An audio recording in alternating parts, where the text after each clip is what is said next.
जय हिंद साथियों, दोस्तों आपके अपने चैनल प्रभु यूपीपी में एक बार पुनः स्वागत है। दोस्तों यूपी पुलिस कांस्टेबल का रिजल्ट जारी किया जा चुका है। रिजल्ट जारी होने के बाद जैसा कि हर बार की एक खास बात रहती है और लगभग कई सारी परीक्षाओं का ये जो है एक महत्वपूर्ण विषय बन जाता है, वो है नॉर्मलाइजेशन।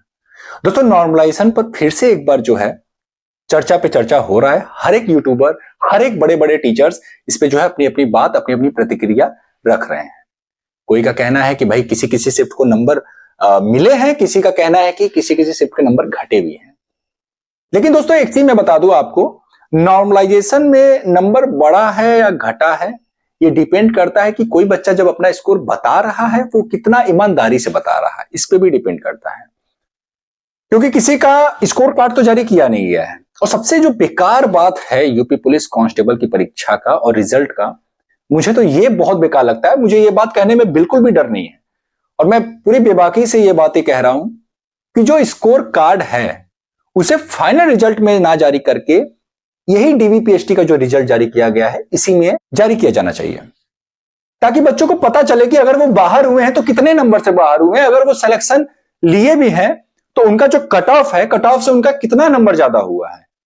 एक पारदर्शिता और आ जाती। मुझे लगता है कि भर्ती बोर्ड आने वाले समय में जरूर इस पे विचार करेगा या आने वाली वैकेंसी में हो सकता है इसमें सुधार करने का प्रयास करे, क्योंकि इससे कहीं ना कहीं जब हम बात करते हैं कि भर्ती पारदर्शिता की, तो कहीं ना कहीं इसमें जो है एक पारदर्शिता में थोड़ा सा संशय बन जाता है कि भाई स्कोर कार्ड जारी हुआ ही नहीं, जो बच्चे बाहर हुए उनको ये भी नहीं पता कि वो कितने नंबर से बाहर हुए। घर वाले पूछेंगे कि भाई तू कितने नंबर से बाहर हुआ, तेरे कितने नंबर कम रह गए, वो बच्चा क्या बताएगा? नहीं बता सकता। फाइनल स्कोर कार्ड तो तभी तो बता पाएगा वो जब उसको पता हो कि उसके नॉर्मलाइजेशन में नंबर घटे हैं, बढ़े हैं। अगर घटे हैं तो कितने नंबर घटे हैं, बढ़े हैं तो कितने नंबर बढ़े हैं, ये कुछ भी नहीं पता है। जैसे अगर हम बात करते हैं एसएसजी कांस्टेबल की, तो एसएसजी कांस्टेबल में नंबर शो हो जाता है, पहली जो मेरिट लगती है उसी में नंबर शो हो जाता है। तो बच्चों को यह भी उसमें बताया जाता है। एक चीज और बता रहा हूं मैं, सबसे अच्छा जो बात होता है उसमें आप देखेंगे आपका स्कोर दिखाएगा एसएसजी कांस्टेबल में, और साथ ही साथ उसमें नॉर्मलाइज्ड स्कोर भी दिखाएगा। तो नॉर्मलाइज्ड स्कोर जो है वो आपका फाइनल स्कोर होता है, मतलब आफ्टर नॉर्मलाइजेशन के बाद जो स्कोर है वो भी उसमें शो होता है। तो उससे यह पता चलता है कि अगर आपको नंबर मिला है तो कितना नंबर मिला है, अगर घटा है तो कितना नंबर घटा है। तो उससे एक पारदर्शिता आ जाती है भर्ती में। तो मुझे लगता है कि भर्ती बोर्ड, जो उत्तर प्रदेश पुलिस भर्ती एवं प्रोन्नति बोर्ड है, उनको एसएससी से इस बात को जो है मतलब इस चीज को सीखना चाहिए। क्योंकि देखिए बच्चों का साफ तौर पे ये तो देखिए हर एक के माइंड में आएगा, जो बच्चा मेहनत किया। मैं ये नहीं कह रहा कि जो बच्चा सिलेक्शन लिया है उसने ज्यादा मेहनत किया था, जो बच्चा फेल हो गया, जो बच्चे का सिलेक्शन नहीं हुआ उसने कम मेहनत किया था। कभी कभी होता है कि हमारा परीक्षा वाला दिन अच्छा नहीं जाता है। इसका मतलब ये नहीं कि जो बच्चों ने मतलब जिन बच्चों का नाम नहीं आया वो बच्चे मेहनती नहीं थे, उन बच्चों ने मेहनत नहीं किया था। अब जिनका बहुत कम स्कोर था तो भाई उनका क्या ही कर सकते हैं। बहुत सारे ऐसे बच्चे होंगे जो 5 number, 2 number, 1 number, 3 number, 4 number से छटे होंगे। तो कैसे आप कह सकते हो कि वो बच्चे मेहनती नहीं थे? खैर ये अलग बात है। ये इस पे तो मुझे नहीं लग रहा कि अब जो है स्कोर कार्ड जारी किया जाएगा या फिर फाइनल रिजल्ट से पहले आपका स्कोर नहीं बताया जाएगा। अब इस पे आपका उम्मीद लगा करके बैठना ये बिल्कुल जो है बेईमानी होगी, और आपको यही करना है कि आपको अब डीवीपीएसटी की तैयारी करना है। क्योंकि 41,520, 49,568 का सेम यही प्रोसेस था। आपका जो रिजल्ट जारी किया गया था वहां पे भी फाइनल रिजल्ट में ही स्कोर जो है आपका बताया गया था। अभी देखिए दोस्तों, नॉर्मलाइजेशन को लेकर के बवाल क्या है। अभी मैं जो है यूट्यूब पे एक बहुत जो है कि फेमस टीचर कह सकते हैं, और यूपी पुलिस भर्ती को वो शुरू से ही जो है कवर कर रहे हैं। ठीक है, मैं डायरेक्ट नाम नहीं लेना चाहूंगा, लेकिन हाँ वो एक बहुत बड़े प्लेटफॉर्म से जुड़े थे और वहां से हट करके उन्होंने अपना एक प्लेटफॉर्म क्रिएट किया और अपने प्लेटफॉर्म को भी वो सही स्तर तक लेकर रखे आ गए हैं। दोस्तों उनका कहना है कि जो 23, 24, 25 के जो दोनों शिफ्ट हैं, ठीक है, इनको नॉर्मलाइजेशन में फायदा मिला है। ठीक है, और उनका कहना है कि जो 30, 31 की जो दोनों शिफ्टें हैं, इनको जो है नॉर्मलाइजेशन में फायदा नहीं मिला है, और इसमें से कुछ एक शिफ्टों में तो वो बता रहे थे कि नंबर घटे भी हैं। तो इस वीडियो में हम बात करेंगे क्या एक्चुअल में नंबर घटे हैं। तो ध्यान दीजिएगा, जो 23 और 25 वाले बच्चे हैं इनके तो मैसेज मेरे पास भी आए हैं। बहुत सारे बच्चों ने मुझे कॉल करके भी बताया है कि सर देखिए अभी आपको बगल में एक स्क्रीनशॉट दिख रहा होगा। इस स्क्रीनशॉट में जो बच्चा है इसके 162 नंबर थे। ये एससी कैटेगरी से है ये बच्चा, और इसका सिलेक्शन हो गया। यानी कि देखा जाए तो मोटी मोटा जो है 15+ नंबर जो है इनको नॉर्मलाइजेशन में फायदा हुआ है। अब इन्होंने अपना स्कोर 162 बताया है।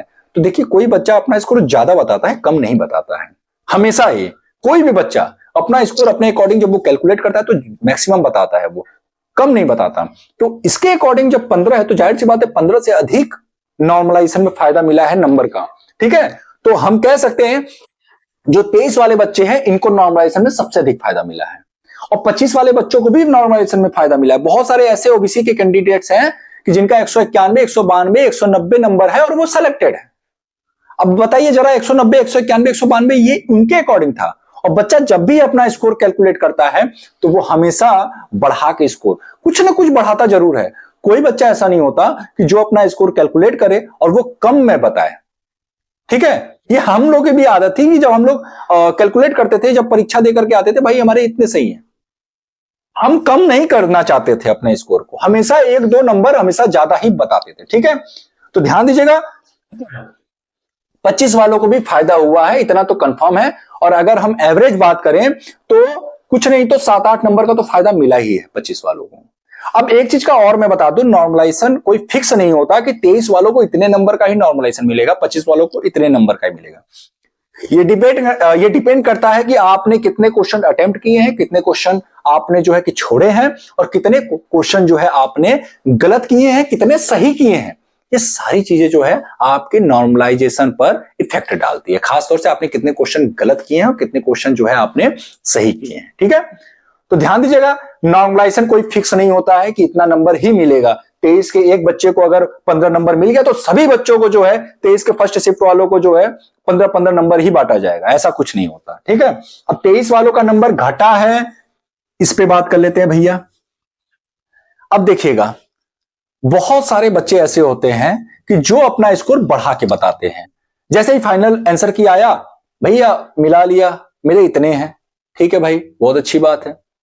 हमारे गांव के भी 2 बच्चे थे, जब फाइनल आंसर किया हमने पूछा कि भाई कितने स्कोर हैं, तो बताया भैया काट पीट के 112-13 बन रहे हैं, और वो ओबीसी कैंडिडेट्स हैं, यादव बिरादरी से हैं, तो जानते हैं आपके ओबीसी में ही आएंगे। मैंने कहा यार बहुत अच्छा स्कोर है, 112-13-14 अगर जिसका है तो वो 100% था कि मतलब उसका होना ही होना है, अगर वो ओबीसी ईडब्ल्यूएस से है तो। मैंने कहा बहुत अच्छी बात है, आप अब तैयारी करो डीवीपीएसटी की। अभी जब रिजल्ट जारी हुआ, मैंने पूछा भाई हुआ, कह रहे नहीं हुआ। तो इसको मैं क्या सोचूं? इसका मतलब है कि वो बच्चे जो है अपना टेलर बना रहे थे। होता है ना गांव में भौकाल बनाना कि यार बोल दूंगा कि इतने नंबर है तो मेरी बेइज्जती हो जाएगी। अरे भाई तुम पहले बेइज्जती सह लो ना, तुम पहले बेइज्जती सह लो, तुम बाद में आकर बेइज्जती तो सहना ही है। तो अब वो बच्चे जब अपना स्कोर बता रहे हैं तो उनको लग रहा है कि मेरा नंबर घट रहा है, लेकिन अभी तक एक्यूरेट नहीं पता। अगर कोई बच्चा ये वीडियो देख रहा है जिसका नंबर लग रहा है कि वो एक्चुअल में घटा है तो जरूर कमेंट करके बताएगा ताकि पता चले। ठीक है, तो 30 और 31 वालों को एक चीज तो मैं बता दूं, अभी तक मुझे कोई ऐसा बच्चा नहीं मिला जिसको नॉर्मलाइजेशन में फायदा मिला है, लेकिन कोई ऐसा बच्चा भी मुझे नहीं मिला जिसका नंबर घटा है। ठीक है, एक चीज मैं बता दूं, नॉर्मलाइजेशन को लेकर के ये बवाल इसलिए भी हो रहा है क्योंकि बच्चों का जो स्कोर है उसको जो है सार्वजनिक नहीं किया गया है। मेरा कहने का मतलब है कि जो बच्चा सिलेक्शन ले रहा है, जो बच्चा सिलेक्शन नहीं ले रहा है, दोनों को यह अधिकार होना चाहिए कि उसका इस परीक्षा में कितना स्कोर है वो देख सके। ठीक है, ताकि अगर दूसरी बार अगर ये भर्ती निकले यूपी पुलिस कांस्टेबल की तो वो बच्चा उसी के अकॉर्डिंग मेहनत करे। उसको पता होना चाहिए कि मैंने जो है कि कहां पे गलती किया था जिसकी वजह से मेरे इतने नंबर कम आए। वो बच्चा अच्छे से एनालिसिस कर पाएगा। ये सारी चीजें बहुत जरूरी है, और भर्ती बोर्ड से मेरा ये जो है एक निवेदन मात्र मैं कह सकता हूं कि जरूर आने वाली वैकेंसीज में इसमें जरूर सुधार कर सकती है भर्ती बोर्ड, लेकिन फिलहाल में इस वैकेंसी में तो आप जो है इसमें उम्मीद मत लगाइएगा कि अभी आपका नंबर शो होगा फाइनल रिजल्ट से पहले। क्योंकि जब विज्ञप्ति जारी हुआ था तो विज्ञप्ति में भी साफ तौर पे लिखा हुआ था ये बात कि जो आपका स्कोर है वो फाइनल रिजल्ट में ही जो है जारी किया जाएगा, और फाइनल रिजल्ट के बाद ही आपका मेडिकल होता है, और मेडिकल के बाद पुलिस वेरिफिकेशन, और फिर उसके बाद जाकर के आपकी ज्वाइनिंग होती है। एक चीज और मैं बता दूं दोस्तों, जिन बच्चों का सिलेक्शन हुआ है, जिन बच्चों का सिलेक्शन नहीं हुआ है, तो ये आप लोग बिल्कुल परेशान मत होइएगा। जिनका सिलेक्शन नहीं हुआ है, जरूरी नहीं कि जिनका सिलेक्शन हुआ है वो अधिक मेहनत किए थे, जिनका सिलेक्शन नहीं हुआ है उन्होंने कम मेहनत किया था। भाई 1-2 नंबर से बच्चे रह जाते हैं, इसका मतलब ये नहीं कि उन्होंने मेहनत नहीं किया था, ठीक है। और जिन बच्चों का सिलेक्शन हो गया, भैया ज्यादा उड़ना नहीं है, अभी ज्यादा भौकाल नहीं बनाना, गांव घर में मोहल्ले में एकदम आराम से रहो जब तक कि आपका फाइनल रिजल्ट में जो है नाम ना आ जाए। क्योंकि देखिए 2.5 गुना से अधिक बच्चों को बुलाया गया, 2.5 गुना नहीं, लगभग 2.25 गुना जो है कि बच्चों को बुलाया गया है इस बार डीबीपीएसटी में। तो इसको भी उम्मीद मत लगाइएगा कि सेकंड मेरिट लगेगी। सेकंड मेरिट का कोई चांस ही नहीं है। 41,520 में सेकंड मेरिट इसलिए लगा था क्योंकि वहां पे 1.5 गुना बच्चों को बुलाया गया था। अब कहां 1.5 गुना बच्चों को बुलाया गया है, कहां 2.5 गुना बच्चों को बुलाया गया है। अब सोचो जरा, पॉसिबल ही नहीं है कि 2.5 गुना बच्चों में से सेकंड मेरिट लगानी पड़े।